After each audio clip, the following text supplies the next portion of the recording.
Le trajet vers le camp de concentration nazi était à la fois ardu et psychologiquement éprouvant pour les femmes enceintes d'Auschwitz.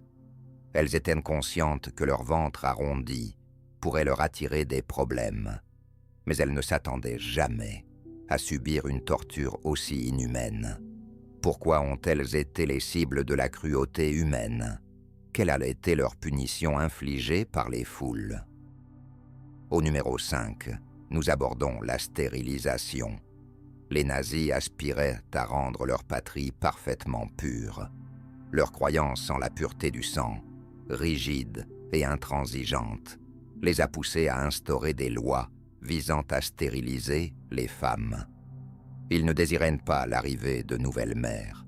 Leur souhait était de peupler le pays exclusivement d'Allemands. Si une femme juive tombait enceinte, elle était emmenée de force au camp de concentration nazi où elle subissait un avortement contraint. Aucun cri n'était écouté et aucune pitié n'était montrée.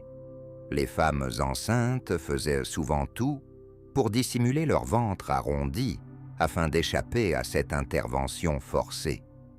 En revanche, les femmes allemandes étaient encouragées à multiplier les naissances. Aucune d'entre elles n'avait le droit d'avorter, même si cela mettait leur vie en péril.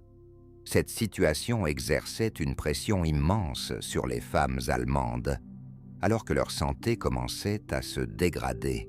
La stérilisation chirurgicale est devenue légale en Allemagne, avec l'adoption de la loi sur la protection de la santé héréditaire, qui est entrée en vigueur en 1933. Au numéro 4, nous traitons de la famine. Les femmes enceintes souffraient de la faim. Elles étaient interdites de nourriture pendant de longues périodes.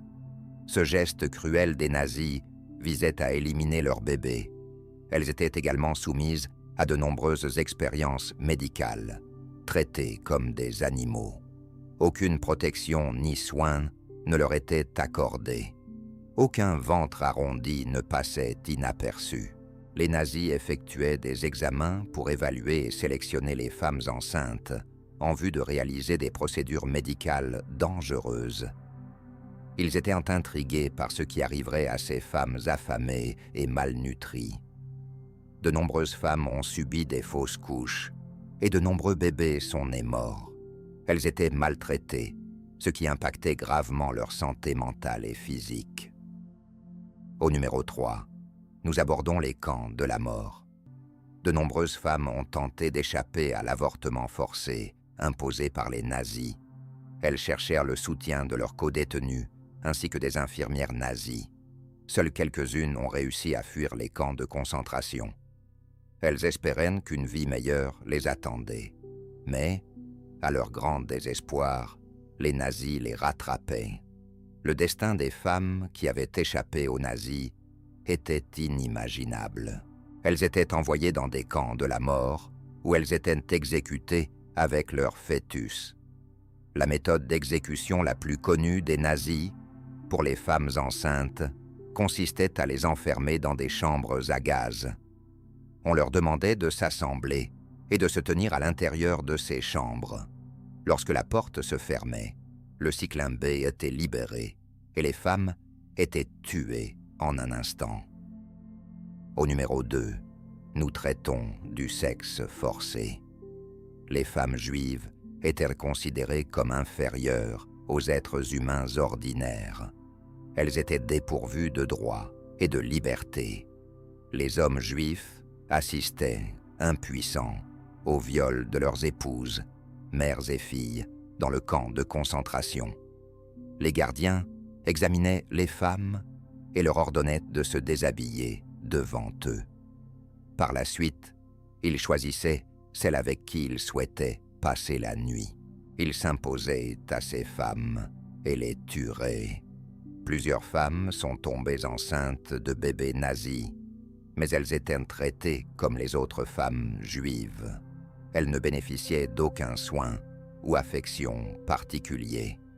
Les gardiens n'éprouvaient aucun sentiment ni attachement envers les femmes enceintes de leurs enfants. La plupart des gardiens avaient déjà une famille. mais ils violaient des femmes dans les camps de concentration pour leur plaisir. Les conditions de vie déplorables et le sexe forcé ont même conduit certaines femmes à mettre fin à leur jour. Au numéro 1, nous parlons de la punition éducative. Cette punition impliquait que les femmes enceintes se tiennent devant le public et soient fouettées par les gardiens. Bien que les médecins du camp puissent se tenir à côté de ces femmes, ils étaient interdits de leur offrir la moindre assistance médicale. Certaines femmes enceintes saignaient à mort sous les coups répétés des fouets. Les gardiens rasaient également la tête des femmes enceintes et déchiraient leurs vêtements. Elles étaient ensuite forcées de marcher sous les moqueries et l'humiliation publique. Elles n'avaient d'autre choix que de se plier aux punitions sévères infligées par les nazis.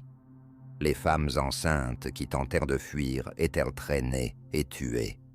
Dans certains cas, elles étaient dénoncées ou assassinées dans des camps de la mort. Les femmes allemandes restaient aux côtés de leurs hommes et ne prenaient aucune initiative pour aider les femmes juives enceintes. Elles choisissaient de demeurer silencieuses. Quelle punition était la plus terrible? Pensez-vous que des femmes enceintes ont réussi à fuir les camps de la mort? Faites-le nous savoir dans les commentaires.